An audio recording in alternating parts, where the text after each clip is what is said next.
All right, everybody, welcome back for another deep dive. And today we're going to be looking at, this should be really interesting. It's this Writ of Mandamus to the Supreme Court of Ohio. Oh, wow. By Bridget Davis. And it's just a fascinating legal document because it really does touch on so many aspects of like legal procedure and individual rights. And it does, yeah. And just kind of... It's a fascinating case. Yeah, and the drama of it all. Yeah, and what I find particularly captivating about this is how it reveals the tension between citizens and the courts, and particularly when someone feels like the system has failed them. Yeah, you're telling me we're talking ministerial duties and constitutional violations and a demand for a jury trial. Yeah, it's like what happens when the very system designed to protect your rights becomes the roadblock to justice. So how do we unpack that? Okay, so let's unpack it. Yeah. Where does this all begin? Well, our story takes us to Hamilton County, Ohio, where a case is in progress. And this is Davis v. Davis, case number DR1-DO1625. Okay. Bridget B. Davis is the plaintiff in this case, and she filed this writ of mandamus against Amy Searcy. Cool. Now, the document doesn't actually say what role Searcy played in the original case, which adds a layer of intrigue, wouldn't you say? Yeah, for sure. But hold on, back up for a second. Sure. Writ of mandamus, what are we talking about here? So that is a mouthful, and you're right to sort of pause there because think of it this way. A writ of mandamus is like a legal knock-knock. Okay. It's an order demanding a public official do something that is considered their duty. Gotcha. So it's a way to get things moving when someone in a position of power isn't doing what they're supposed to. Okay, that makes sense. So what is Davis claiming went wrong in this case? Davis is arguing that she has been denied due process, which is a pretty big deal in the legal world. Right. And she says that the lower court fumbled the ball by not properly exercising jurisdiction in her case. And so she's claiming because of this that she can't get the legal remedies that she is entitled to, and that she sees this as a violation of her constitutional rights. So she's stuck in like a legal limbo, and she's pointing the finger directly at the court. Exactly. It's like saying, hey, court, you had one job. Right. Now, here's where it gets really interesting. Davis is arguing that attaching jurisdiction is a ministerial duty of the court. Hold on, ministerial duty. What does that even mean in this context? So think of it this way. A ministerial duty is a task. An official is obligated to perform no questions asked. Mm-hmm. It's not about them deciding what they think is right. Okay. It's about following a specific procedure. Okay. So Davis is saying the court had no wiggle room here. Mm-hmm. They had to attach jurisdiction to her case. Mm-hmm. And by failing to do so, they messed up big time. So it's not a judgment call. It's a mandatory move. Right. And to really hammer this point home, she even throws in a quote from a landmark case, Kendall v. Stokes. Right. So what is the significance of that? So citing Kendall v. Stokes is strategic. Okay. The quote that she pulls out emphasizes the consequences of neglecting these ministerial duties and reinforces that the court erred by not attaching jurisdiction. So we've got the scene set. We know what a writ of mandamus is. We know this idea of a ministerial duty. Mm-hmm. But Davis doesn't stop there. No. She goes on to say that the court's inaction puts them in an advisory role. Right. Which she sees as a violation of both the Ohio and U.S. constitutions. This is where it gets really juicy because she's alleging that the court overstepped its boundaries and acted outside of its constitutional authority by just simply failing to follow procedure. Oh, okay. It's like offering an opinion when their job is to make a ruling. So they were giving friendly advice instead of doing their actual job. That's a great way to put it, yeah. That's a pretty bold accusation. It is. But she backs it up with another legal heavyweight. And she pulls a quote from In Re Pacific Recommission. And this quote really clarifies the limits on the court's powers. And it highlights the difference between advising versus making a judicial decision. Oh, so she's got receipts. She does. She's coming with the receipts. Yeah, it's a very clever way of saying, hey, you guys strayed off the path here. You're telling me there's more. Well, to really shake things up, she demands a trial by jury. What? She wants a group of everyday people to decide if her rights were violated. Wow, that is a bold move. Mm-hmm. Does she have any legal grounds for that demand? She does. Okay. She cites the Seventh Amendment, okay, which guarantees the right to a jury trial in certain civil cases. Okay. So it's a classic power move, taking this grievance directly to the people. I'm already hooked. But before we get too deep into the weeds here, I'm curious about something. Sure. Davis claims she's been denied due process. What are the implications of that? That's a great question. Exactly. Due process is fundamental to our legal system. Right. And it essentially means that everyone is entitled to fair treatment. Okay. And a chance to be heard. By claiming denial of due process, Davis is arguing that the court's actions have fundamentally undermined her right to a fair trial. So it's not just about the specifics of her case. It's not. It's about It's a much bigger issue. the very principles Exactly. of justice and fairness. You got it. And that's what makes this case so compelling, because it's not just a legal squabble. It's a battle over fundamental rights and the integrity of the judicial system. This is already more dramatic than any courtroom drama I've ever seen. I know. So what else does Davis have up her sleeve here to support her arguments? Well, she doesn't hold back. She brings in a whole arsenal of legal precedents to bolster her claims. Okay, let's dig into those precedents. What kind of legal heavy hitters is she bringing to the table? Well, for starters, she cites Carper v. Fitzgerald. And this case deals with a judge's individual capacity when signing documents, which is a subtle but crucial point. Right. As she's likely arguing that even in their official capacity, judges are bound by certain rules and procedures. Interesting. So it's about establishing accountability. Yes. Even for those in positions of authority. You got it. She also brings up Lakewood v. Plain Dealer Publico. And this case goes deep into the dangers of unbridled discretion. Wait, unbridled discretion? Yeah. What does that mean? Unbridled discretion basically means having unlimited power to act without any checks and balances. Okay. So in the context of Davis's case, she might be arguing that the lower court exercised this unbridled discretion by not attaching jurisdiction, thus denying her due process. That makes sense. So she's drawing parallels between this case, other cases where courts have been deemed to have overstepped their boundaries. She's creating a pattern. Clever. Yeah. Clever strategy. Indeed. And she doesn't stop there. She also brings in United States v. Moncalvo Murillo, and this emphasizes the importance of following those procedural rules. It's her way of saying, look, there's a reason these rules exist, and ignoring them has consequences. Right. So she's building a solid case, brick by brick, using these precedents to reinforce her arguments. It's a good strategy. What other cases does she cite? So she cites Ex parte Milligan, which is a fascinating case that delves into the concept of lawful authority and court orders. Okay. It's all about making sure that courts operate within the bounds of the law. And, of course, she throws in the big one, Marbury v. Madison. Okay. Which established the principle that courts' actions must be lawful to be enforceable. Whoa, she's calling out all the stops. She is. But why bring up so many different cases? Yeah. What is she trying to achieve by citing all these precedents? So by weaving together a tapestry of legal precedents, Davis creates a really powerful narrative. Okay.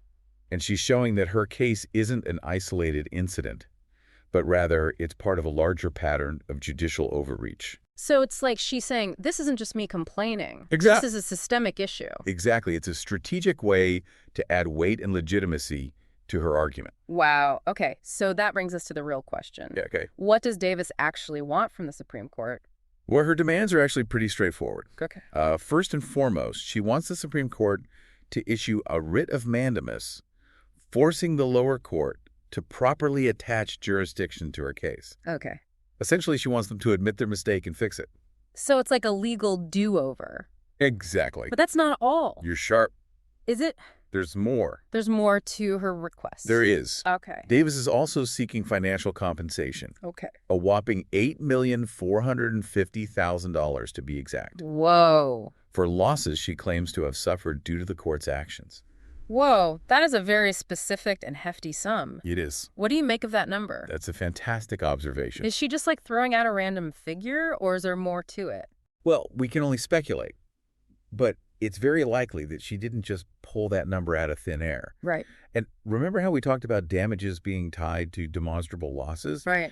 Well, she's probably calculated that amount based on financial harm. She believes she suffered directly because of the court's actions. So lost income legal fees that she's racked up fighting this? Exactly, things like that. Yeah, it's a way of saying, look, this isn't just about principles. It's cost me real money. Right. By putting a specific dollar amount on it, Mm-hmm. she's driving home the point that there are tangible consequences to the court's alleged missteps. Wow. Yeah. It's amazing how this one document just pulls us in with, It does. legal arguments and personal struggles and even a bit of mystery. And I think that's what makes these deep dives so fascinating. Yeah. These cases aren't just these abstract concepts. They involve real people. Right. And real-life consequences. Yeah. And it's a reminder that behind every legal battle, there's a human story. Yeah. And in this case, that story is about one woman who feels like the system has failed her, but she's not backing down. She's demanding justice. Absolutely. And accountability. And her story raises some really important questions about our legal system. Yeah. What happens when citizens feel like they've been let down by the very institutions that are designed to protect their rights? Right. What are the mechanisms for seeking redress when things go wrong? Yeah. These are questions we all need to consider. This is definitely giving me a lot to think about. Me too. So let's say, hypothetically, that the Supreme Court sides with Davis. Yeah. What kind of ripple effect could that have? That's a great question. A ruling in Davis's favor could have far-reaching implications because, for starters, it would send a really powerful message. Okay. About the importance of judicial accountability. Courts would be on notice that they can't just disregard their ministerial duties without consequences. It's like drawing a line in the sand, reminding the courts. They're not above the law. Yeah, that they're not above the law. Exactly. And it could empower other individuals who believe that their rights have been infringed upon by the courts. Right. Imagine a scenario where someone is facing a similar situation. Yeah.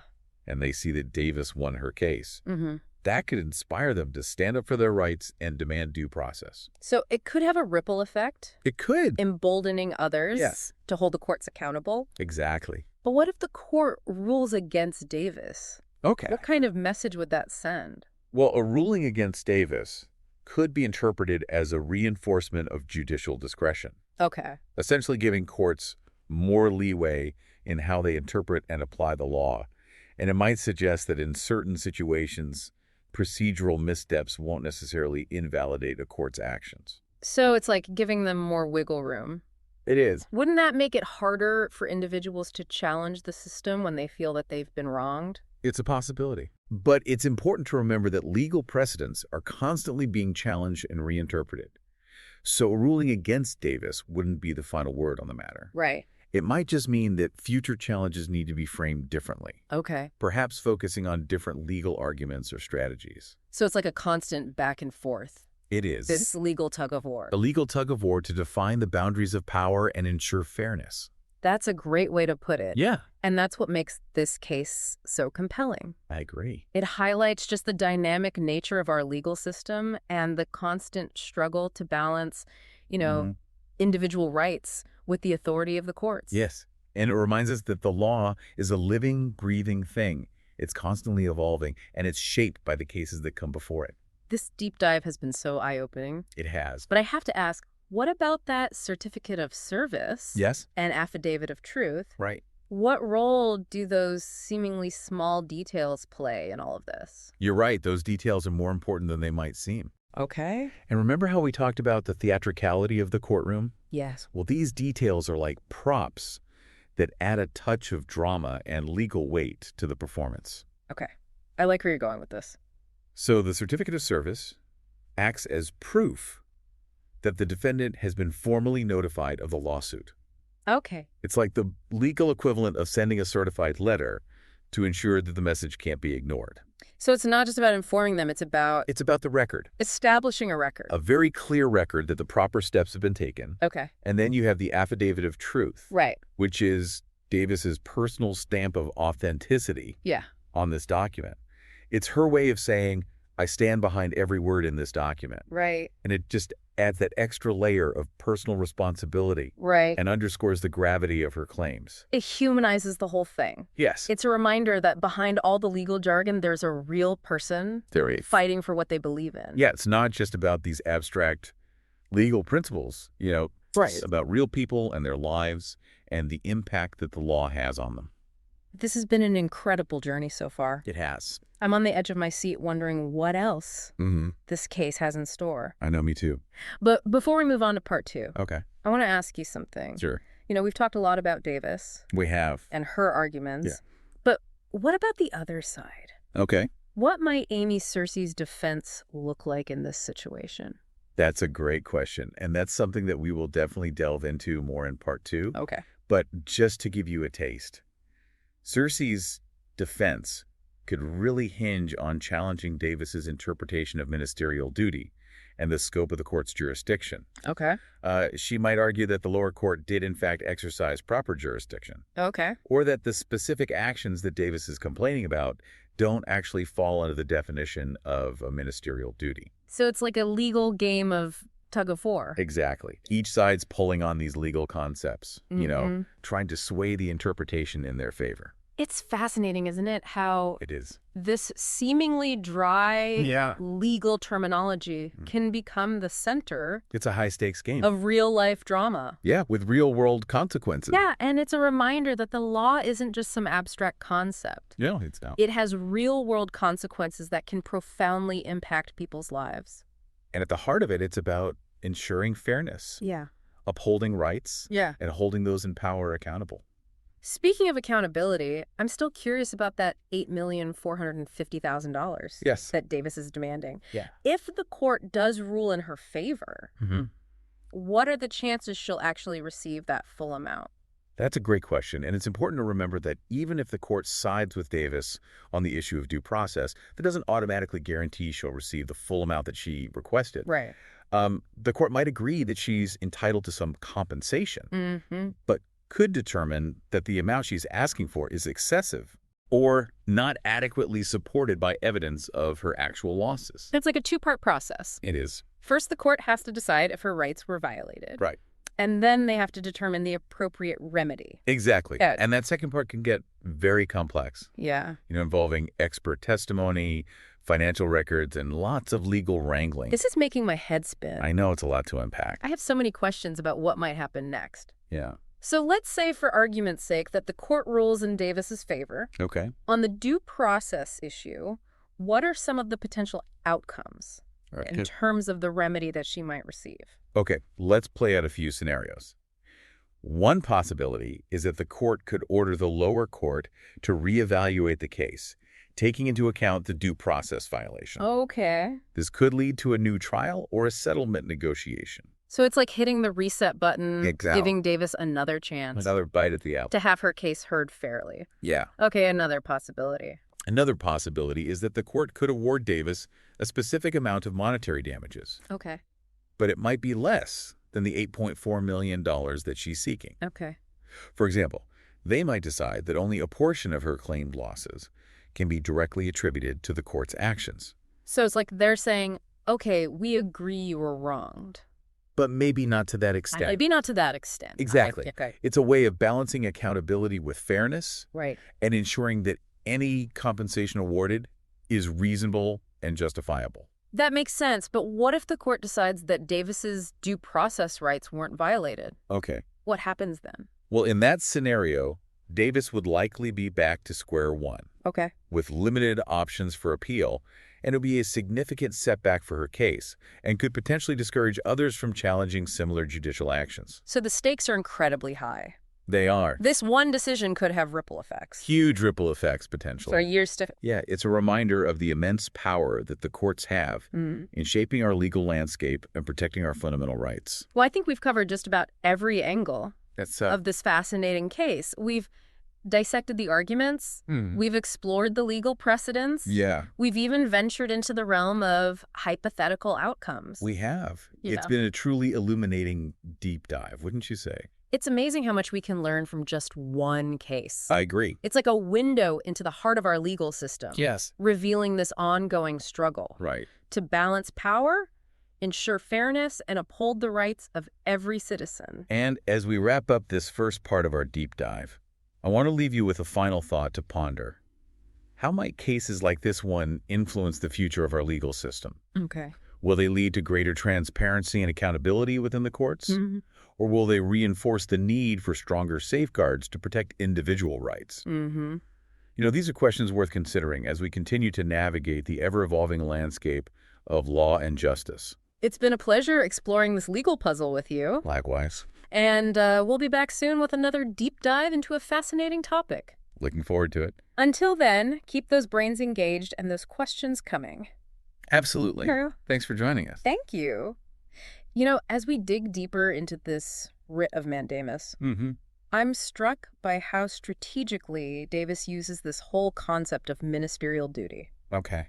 It's subtle, but it really forms the backbone of her entire argument. Okay, help me understand why this ministerial duty thing is so crucial to her case. Well, imagine a courtroom, like a stage. Okay. And the legal procedures are the script. Okay. By arguing that the court failed to perform a ministerial duty, Davis is essentially saying they went off script. She's arguing that they didn't have a choice in the matter, that attaching jurisdiction was a mandatory part of the play. Right. Not something they could just improvise. So it's like she's saying, hey, you skipped a line. Exactly. And now the whole play is messed up. Yeah. Exactly. And by framing it this way, she shifts the focus away from the specifics of her case and onto this broader issue of the court following the rules. It's no longer just about Bridget B. Davis versus Amy Searcy. Right. It's about ensuring that courts stick to the script to protect everyone's rights. That's a really interesting point. So by focusing on the procedure, she's making a statement about the system as a whole. You got it. But let's talk about those damages she's seeking. Yeah? $8,450,000. A lot of money. It's such a specific and large amount. Why do you think she chose that number? That's the million-dollar question, literally. Right. And while we can only speculate, it's likely she didn't just pull that number out of thin air. Right. And remember how we talked about damages being tied to demonstrable losses? Right. Well, she probably calculated that amount based on, financial harm. She believes she suffered directly because of the court's actions. So maybe lost income legal fees that she's racked up fighting this, things like that. Yeah, it's a way of saying, look, this isn't just about principles. It's cost me real money. Right. And by putting a specific dollar amount on it, she's driving home the point that there are tangible consequences. Yeah.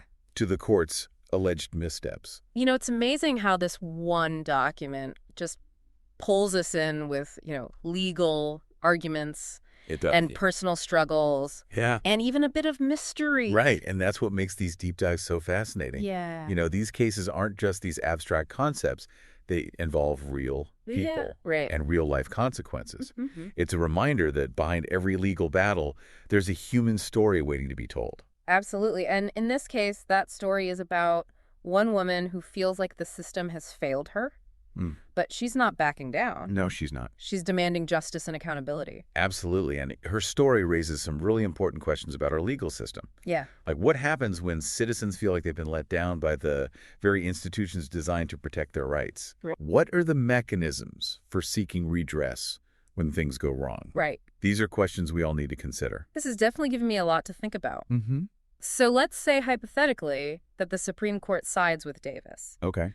What kind of ripple effect could that have? That's a great question. A ruling in Davis's favor could have far-reaching implications. Okay. For starters, it would send a really powerful message about the importance of judicial accountability. Okay.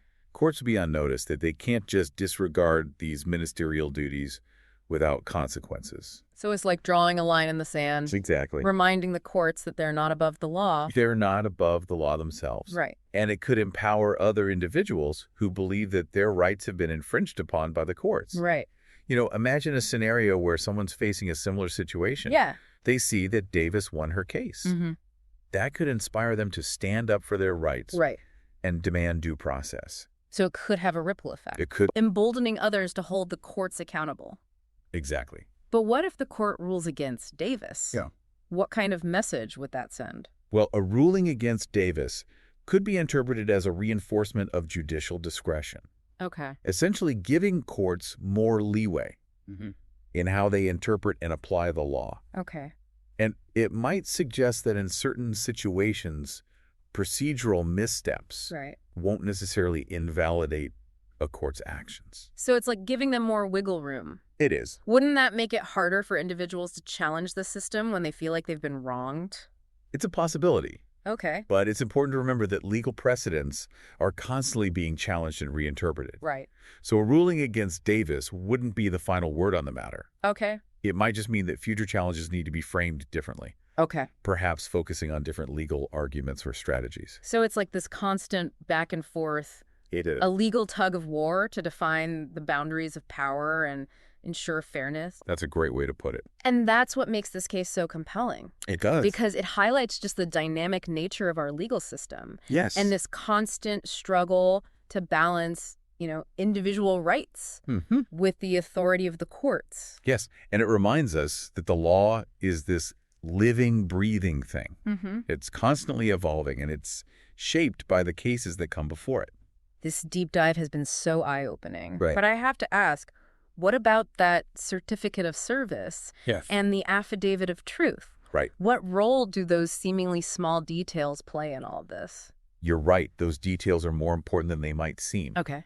Remember how we talked about the theatricality of the courtroom? Yes. Well, these details are like props that add a touch of drama and legal weight to the performance. Okay. I like where you're going with this. So the certificate of service acts as proof that the defendant has been formally notified of the lawsuit. It's like the legal equivalent of sending a certified letter to ensure that the message can't be ignored. So it's not just about informing them, it's about establishing a clear record. It's about the record. That the proper steps were taken. Exactly. A very clear record that the proper steps have been taken. Okay. And then we have the affidavit of truth. Right. Which is Davis's personal stamp of authenticity on this document. It's her way of saying, I stand behind every word in this document. Exactly. And it adds a layer of personal responsibility. It does. And underscores the gravity of her claims. Yeah, it's not just about these abstract legal principles. Right. It's about real people. Right. And their lives. And the impact that the law has on them. It humanizes the whole thing. It does. It's a reminder that behind all the legal jargon, there's a real person fighting for what they believe in. Absolutely. And it humanizes the whole thing. Yeah. It's a reminder that behind all the legal jargon, there's a real person fighting for what they believe in. Absolutely. And it makes you wonder about the other side of this. What might Amy Searcy's defense look like? That is the question that's going to keep us all on the edge of our seats as this case unfolds. Right. But we can speculate a little bit based on what we know about legal strategy. Okay. So Searcy's defense could hinge on a couple of key things. First, she might try to poke holes in Davis's interpretation of ministerial duty. Okay. And the scope of the court's jurisdiction. She might argue that the lower court did, in fact, exercise proper jurisdiction. Okay. Or that the specific actions Davis is complaining about don't actually meet the definition of a ministerial duty. You see how this is shaping up to be a legal tug of war? Yeah, so it's like each side is pulling on these legal concepts, trying to sway the court to see things their way. Exactly. And that's where the skill of the lawyers comes in. They need to craft a compelling narrative. Right. Using legal precedents and persuasive arguments to convince the court that their interpretation of the law is the correct one. This whole case really highlights how much power words have, especially in the legal world. Absolutely. The language of the law is incredibly precise, and a single word or phrase can have a huge impact on the outcome of a case. It's fascinating how these seemingly dry legal terms can become the center of real-life drama with such high stakes. It is. It reminds us that the law isn't just some abstract concept. It's about real people and real consequences. Right. It's about fairness, accountability, and upholding rights. Exactly. Yeah. And speaking of accountability. Yes, let's talk about that. That $8,450,000 Davis is asking for. If the court does rule in her favor, what are the chances she actually sees that full amount? That's a good question. Even if the court agrees that Davis's due process rights were violated, it doesn't automatically mean she'll get every penny she's requested. Okay. The court might say she's entitled to some compensation, but decide the amount she's asking for is too high or not backed up by evidence of her losses. So it's a two-step process. First, the court has to decide if her rights were violated. Right. And then they determine the appropriate remedy, if any. Exactly. And that second step can get very complicated. It might involve expert testimony, financial records, and a lot of legal back and forth. This whole thing really makes you think about all the nuances of the legal system. It does. And it shows how a single case can raise so many important questions about how our justice system works. Absolutely. Well, we've covered a lot of ground in this deep dive. We've explored the arguments, the legal precedents, and even some hypothetical outcomes. It's been quite a journey. It has, and I think it's safe to say that this case is far from over. We'll be watching closely to see how it all unfolds. Definitely. This case has the potential to set an important precedent and shape the way courts handle similar situations in the future. It's a reminder that the law is constantly evolving, and every case contributes to that evolution. Thanks for joining us on this deep dive into the fascinating world of legal battles and constitutional rights. It's been my pleasure. Until next time, keep those legal minds sharp and always remember to question everything.